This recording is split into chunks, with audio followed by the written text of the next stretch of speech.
The incident was discovered on May 12, 2025, when a couple, Michael and Rachel Walker, noticed a strange odor in their home and hired someone to check it out.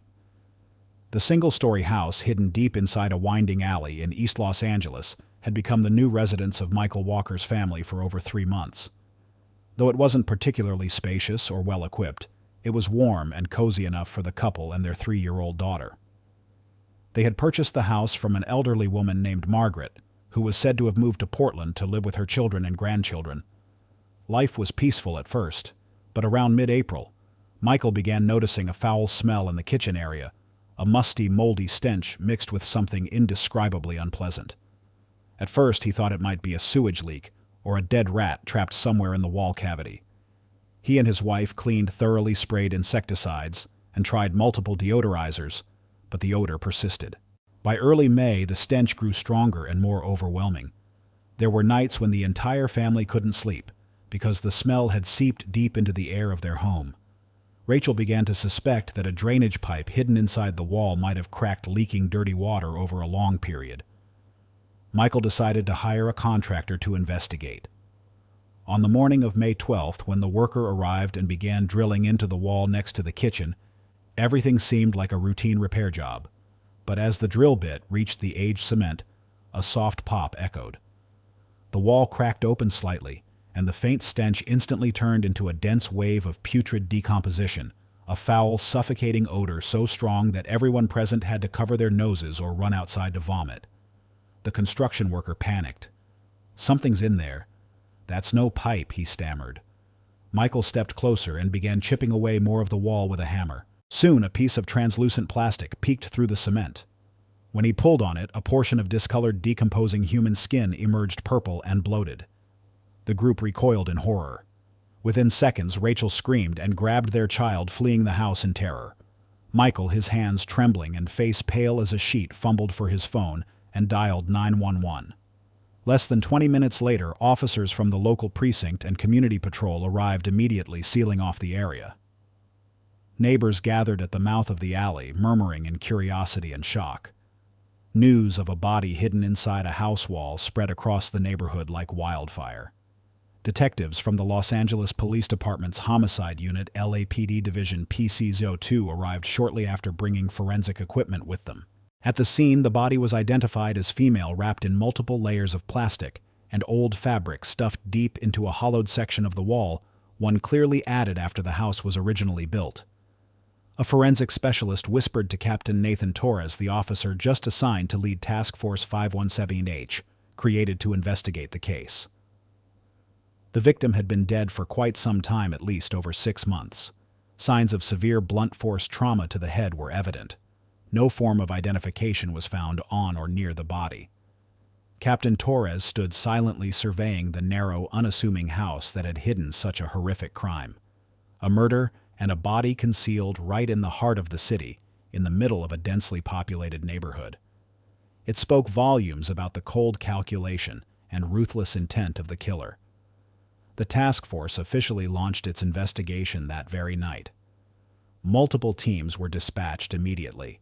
One focused on analyzing the crime scene and identifying the victim. Another began tracing the house's ownership history, investigating former residents, and cross-referencing missing persons reports in the area. That night, May 12th, light rain pattered gently on the home's roof. Inside, dim yellow lighting glinted off the decaying corpse, marking the start of a long and grueling investigation.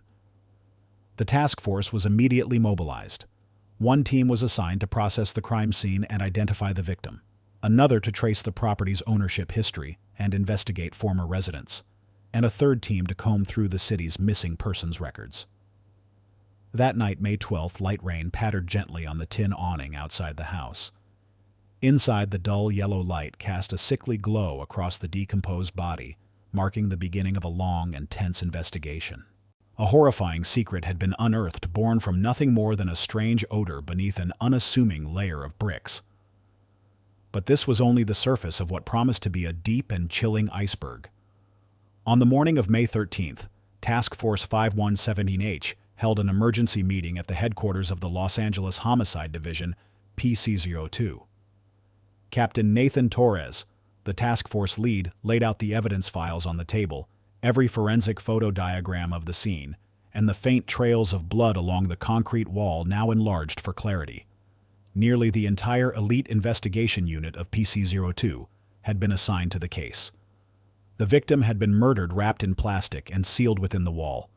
No identification, no distinctive tattoos. The corpse was in stage 4 decomposition, and the preliminary forensic report estimated the time of death to be between 6 and 9 months earlier. Forensic analyst Major Hannah Blake reported the details. The most notable point, the victim's skull showed signs of severe blunt force trauma at the base, consistent with being struck by a heavy object. However, there were no signs of dragging or resistance, suggesting the murder may have occurred right there in the house and that the victim had been caught completely off guard. The task force quickly divided responsibilities. Team 1 was assigned to match the victim's profile against the city's database of missing persons.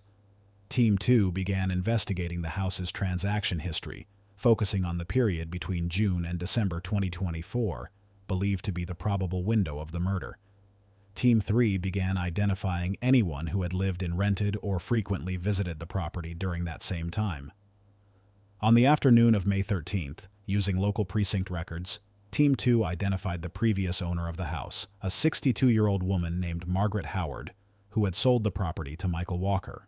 Margaret had reportedly lived there with a young niece named Emma Tran, age 25, who worked as a freelance nail technician and had no formal residency registration. The investigators immediately called the phone number Margaret had listed during the sale. She sounded surprised and evasive. "I'm living up in Portland now," she said. "I've got nothing to do with that place anymore. Back then I lived alone."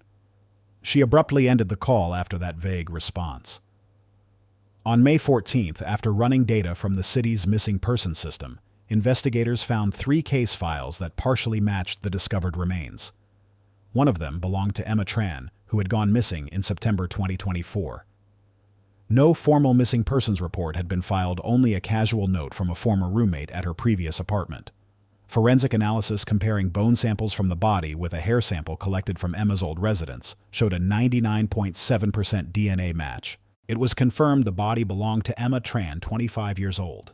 No known immediate family. No residency registration. Disappeared around early September 2024. No one had followed up, and no one had pursued the case. Lieutenant Derek Chu reported these findings during the team's afternoon briefing on May 14th. The revelation hit hard. A young woman murdered her body hidden inside a wall, and no one had even cared enough to file a proper missing persons report. That apathy made the crime all the easier to bury. On May 15th, Team 3 conducted a door-to-door canvass of the alley where the house was located. An elderly lottery ticket vendor living nearby shared a valuable detail. "Back in September, I saw that young girl Emma. I think coming and going from that house a lot," she said. "One time she had a big shouting match with the older lady. Then she just disappeared." Following up on the tip, detectives returned to the local municipal office and retrieved footage from nearby surveillance cameras. One security camera clearly showed Emma entering the house on the night of September 7, 2024, and never leaving again. That meant Emma had been living at the property with Margaret, and they shared a personal connection. The night of September 7th was the last time she was seen. Margaret sold the house in January 2025, roughly matching the estimated time of death. The task force decided to summon Margaret Howard for questioning on the morning of May 16th. The door to the truth had begun to creak open. But what chilled the investigators to the bone was the next discovery. Margaret, the prime suspect believed to have murdered and hidden Emma, had an airtight alibi for the night of the disappearance. Could someone else have carried out the crime for her? Or had she orchestrated the whole thing so cleverly that no evidence could touch her? The psychological battle had begun, and the investigators now knew this was no ordinary homicide. On the morning of May 16th, Margaret Howard arrived at LAPD homicide headquarters. The woman, now over 60, had hair more gray than black, a stocky build, and eyes that were sharp and guarded.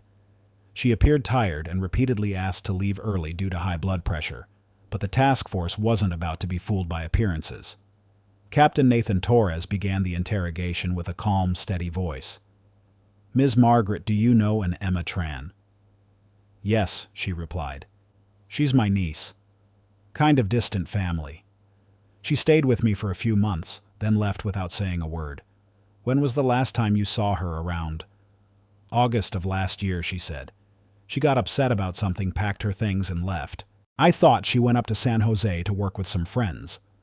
But the detectives already had security footage showing Emma entering the house on the night of September 7th, 2024, and never leaving. To make matters worse, a witness had confirmed hearing loud arguing from inside Margaret's home that same night. Yet when confronted with the evidence, Margaret remained unfazed. I must have gotten the dates wrong, she said. Maybe she left while I was asleep or used the back door. I didn't exactly have a camera on her, did I? When pressed further with more accusatory questions, Torres asked directly, Did you know Emma's body was found inside the wall of your former home? For a brief moment, Margaret's face went pale, but she quickly recovered. What? No, that can't be. I had no idea. I never touched the walls. I lived there alone. If there was a body in there, how could I not smell it for months, she argued. Later that afternoon, on May 16th, the investigation took a sharp turn. The team received a bank statement showing Margaret had been in Portland from September 5th to September 11th, 2024. Surveillance footage from the hotel she stayed at confirmed she had been present the entire time Emma was believed to have been murdered. A perfect alibi. That night, the task force held an emergency meeting. Many in the room looked deflated. A young detective let out a sigh. So, it's not her. But Captain Torres didn't buy it that easily. He tapped his fingers on the table. An alibi is just paper. This murder didn't commit itself. Someone could have helped Margaret create the illusion, he said. Or maybe she had an accomplice. On May 17th, the investigators returned to the old house for another full inspection. While remeasuring structural features, something caught their attention. The wall where Emma's body was found had been newly built. It didn't exist in the original architectural plans. A local construction worker who had previously done small repairs in the neighborhood confirmed the suspicion. Someone hired me to replaster a section of the kitchen wall late last September, he said. Said it was due to water damage. But it was weird, they'd already built the wall themselves. They just needed me to cover it up. And who hired you? A young guy. Said his name was Daniel Duran. I think he used to date the girl who went missing. The task force quickly tracked Daniel down at a gaming cafe in East Los Angeles. Disheveled and nervous, Daniel spoke in fragments. At first he claimed he hadn't seen Emma in ages, but under the mounting pressure of evidence he eventually admitted, Yeah, I went to Margaret's place to see Emma. We had some money arguments, but I swear I didn't kill her. When asked why he had someone replaster the kitchen wall shortly after Emma disappeared, Daniel stammered, unable to give a clear explanation. Investigators seized his phone and found a deleted message recovered by forensic technicians. It read, "Clean everything. Don't leave a trace. Once this is done, I'll send the rest." Was it from Margaret? By the end of May 18th, the puzzle pieces began to fall into place. Margaret had an alibi, yes, but she was the only one with a clear motive. She owned the house. She had a documented conflict with Emma, and she conveniently moved out shortly after Emma vanished. Meanwhile, Daniel, although suspicious, did not appear capable of orchestrating such a meticulous cover-up on his own. The task force now believed the killer might just be the one they had ruled out first. The task force believed that the killer of Emma Tran might very well be the one who had been cleared first. The case wasn't closing, it was just beginning to unfold. A silent death, and a woman who had died twice, once in the wall, and once again in a forgotten missing persons file. Task Force 5117H entered the second phase of the investigation, reconstructing the events of the night of September 7th. Captain Nathan Torres addressed the team during a closed-door meeting. We're up against someone who knows the law, understands psychology, and is smart enough to stage the perfect play, he said. But they forgot one thing: no matter how flawless the plan, there's always a crack. And that crack is where the truth gets in. The case was now entering its most dangerous phase, a battle of wits with the darkness. On the morning of May 19th, Task Force 517H began reconstructing the timeline for the fateful night of September 7th, 2024, the night Emma Tran was believed to have disappeared. Captain Torres led the session. Every clue now revolved around three key figures: Margaret Howard, who had an airtight alibi, Daniel Duran, the former boyfriend and primary suspect, and Emma herself, whose background still held many gaps. "We'll begin," Torres said with what seems like the simplest question: how did Emma disappear? On May 19th, the surveillance team reviewed all camera footage from the surrounding area between September 5 and 8, 2024. The results were unexpected. September 5th, Emma was seen shopping at a mini-mart buying a few personal items. Her behavior appeared normal. September 6th, an online delivery was made to Margaret's house. Emma signed for it. September 7th, 32 p.m., Emma was recorded stepping out with a trash bag. September 7th, 8:01 p.m. She returned. After that, she was never seen again. September 8th, 5:10 a.m. A front-facing camera recorded the lights inside Margaret's house turning on unusually early. No one was seen exiting, but soft banging noises could be heard for approximately 3 minutes. The unusual early morning activity made Captain Torres frown. An elderly woman living alone, why would she be up at 5 a.m.? For no reason. That afternoon, the Forensic Technology Division returned to the old house, this time with ground-penetrating radar and wall-penetrating magnetic sensors. The results shocked the team. 2 more sections of wall had been rebuilt and didn't align with the original foundation. Upon breaking open the walls, they discovered a smashed cell phone SIM card missing, but the memory card still intact.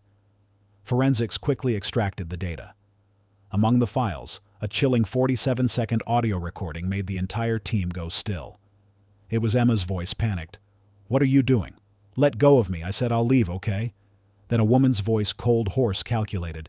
"You want to expose that? I told you not to dig too deep." A loud thud, then silence.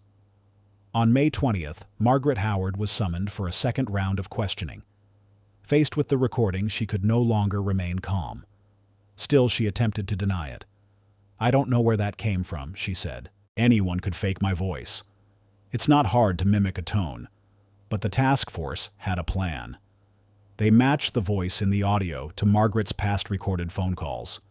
The result, a match. The voice in the recording was hers. Cornered, she played her final card. "I wasn't there," she insisted. "I was in Portland, remember?" "You already proved that. You've got 100 pieces of evidence, use them." But then came a twist that shattered her defense. On May 21st, a breakthrough cracked the alibi wide open. An officer named Liam, who had been quietly reviewing hotel check-in procedures in Portland, found a hidden camera in the hotel's supply storage room. The footage from the hotel's storage room camera left the entire task force stunned. A young man around 25 years old, short and slim, wearing a surgical mask and Margaret's trademark sun hat, was seen signing into the guest registry using the name Margaret Howard. He had impersonated her to deceive the hotel's front desk cameras and help fabricate her alibi. The man's identity was quickly confirmed: Brian Tran, a cousin from Margaret's late husband's side. He had a criminal history and had previously served time for fraud. By the evening of May 21st, Margaret Howard was taken into urgent custody. However, under official interrogation, she remained defiant. "Fine," she confessed. "I sent Brian to Portland. I just didn't want to be involved. But I didn't kill her. I only tried to scare her. She fell. It was an accident." Yet the forensic team had already submitted a preliminary conclusion. Emma died from a blunt force impact to the back of the skull, not from a fall. Captain Torres responded quietly but firmly. "Staging a fake alibi is already enough to press charges," he said. "And I believe you did far more than just scare her."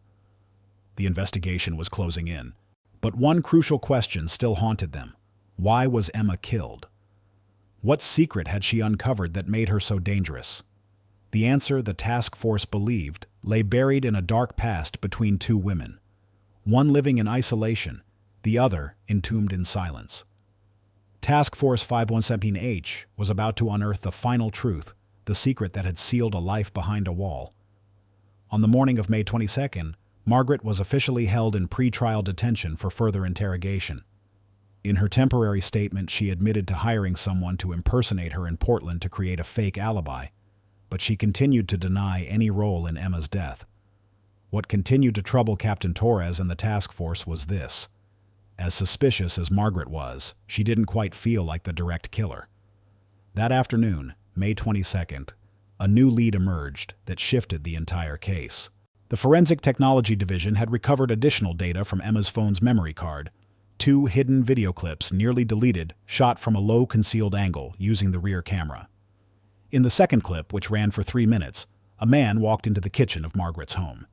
It was Daniel Duran, Emma's former boyfriend. Emma had clearly set up the camera before their meeting. Her voice was calm but resolute.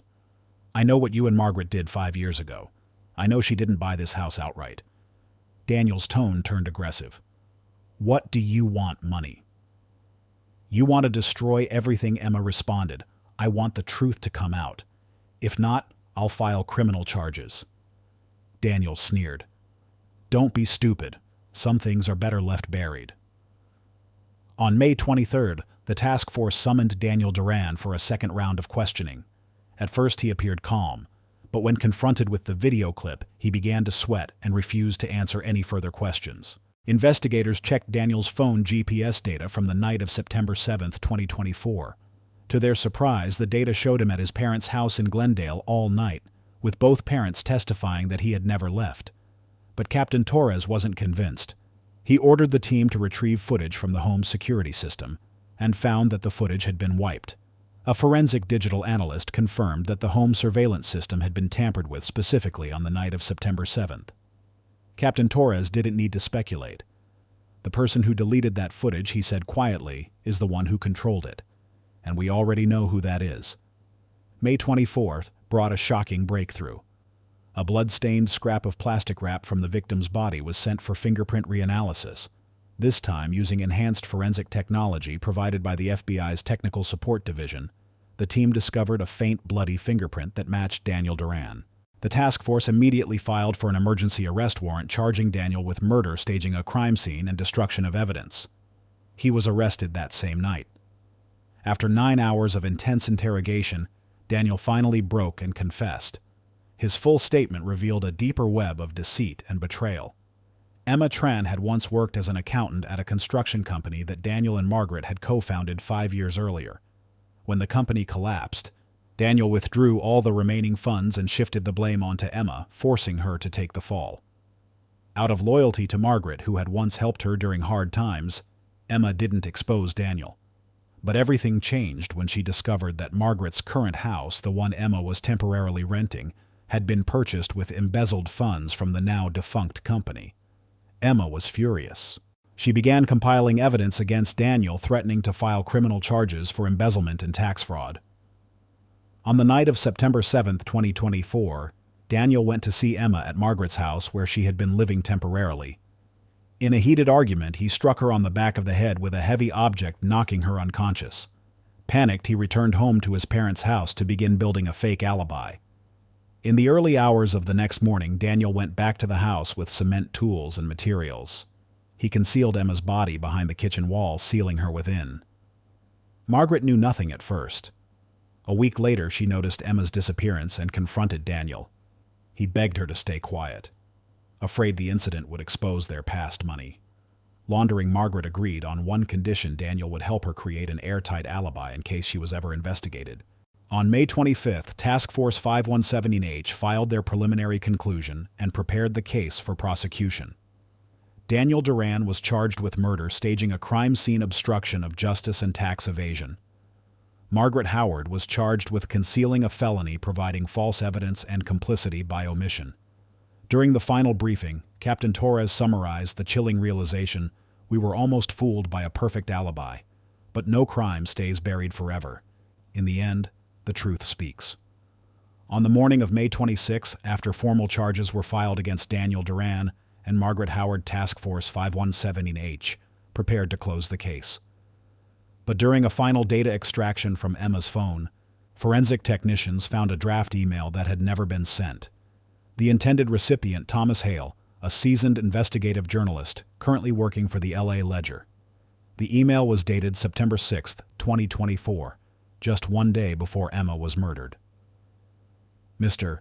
Hale, I've uncovered a money laundering operation involving real estate in the downtown core. Several properties, including storefronts and luxury apartments, are registered under different names, but the money comes from shell companies tied to some powerful figures in the city. The house I'm renting, 127 Lane 36 Maplewood District, is part of this chain. It's under Margaret Howard's name, but the funds used to buy it were transferred from a company called Trionex Development. That firm was once investigated for tax fraud back in 2020. If something happens to me, start with this name, Trionex. Case file code TGC 2020. The task force forwarded the contents of the email to the command leadership at Division PC02. That same afternoon, the Federal Bureau of Economic Crime Control launched a joint investigation to widen the scope. A new unit, Task Force 864K, was immediately formed under the command of Colonel Richard Kong. Captain Nathan Torres remained on board as a senior advisor. On May 27th, preliminary findings revealed that Trionex was a construction company once audited for financial misconduct in 2020, but the investigation had mysteriously gone nowhere. Its legal representative, a frontman named Vincent Lee, had fled the country in early 2022 and had not returned since. The financial trail leading to the house where Emma was murdered had taken an unusual route from Trionex to a shell company named Vantage Realty Holdings, and finally to Margaret Howard. Margaret claimed I just accepted the payment Daniel transferred. He used my name because he had a bad credit history. Daniel, it turned out, had once been chief financial officer at Trionex, which corroborated Emma's suspicions about his role in siphoning illegal funds. From May 28 to 29, Task Force 864K dug into the original Trionex investigation files from 2020. The case had been overseen by a now-retired division chief who had been previously criticized by the press for allegedly burying high-priority financial crimes. The case file coded TGC 202 referenced 6 real estate purchases made under the names of accountants' assistants or distant relatives. However, there had been no prosecution because all accounting records were lost in a suspicious data center fire. The final breakthrough came on the morning of May 30th. A former Trionex employee named David Engo, previously an accountant at the firm, walked into Division PC02 and confessed. He revealed that Daniel had threatened him into destroying the original ledgers. But David had secretly saved a digital backup before doing so. Emma contacted me months ago, he said, but I was too scared to respond. Now that she's gone, I can't stay silent anymore. The external hard drive he turned over matched Emma's findings. Inside were detailed records showing over $2 million in funds funneled from front companies into real estate purchases registered under fake owners. One of those properties was the very house where Emma was murdered. By the evening of May 30th, Task Force 864K transferred the case to the District Attorney's Office for criminal prosecution on charges of money laundering, tax evasion, and destruction of evidence. Emma Tran had not just been a murder victim. She was on the verge of exposing a major laundering network enabled by influential figures in the city. Captain Torres wrote the final line in his task force journal. Silence has a price, and Emma paid it with her life. But thanks to her, the darkness has been breached. The case is closed, but a greater investigation has just begun. No one knows how many more houses hide the stench of death behind their walls, how many more bricks conceal crimes too terrifying to name. This wasn't just a murder case. It was a curtain pulled back on a system of organized crime where every inch of plaster might hide the truth. Emma's death was a siren warning us. Sometimes to expose the truth, someone must first enter the darkness and be willing to pay the cost. Truth never lives on the surface. It waits buried beneath bricks, beneath paint, beneath silence. From the Investigation Journal of Task Force 5017H,